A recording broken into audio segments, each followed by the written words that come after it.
یتیم بچے کی عید کی خواہش۔ سب بچوں نے کھلونے مانگے مگر اس یتیم بچے نے ایسی چیز مانگی کہ سب رو پڑے۔ عید آنے والی تھی۔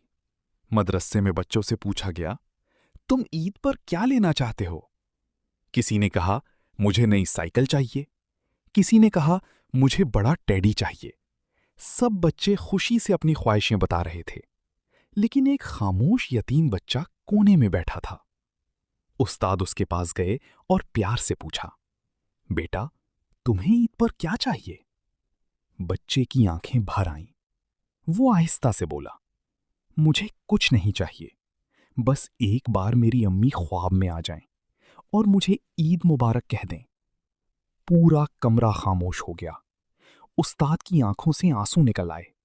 بچے بھی رونے لگے۔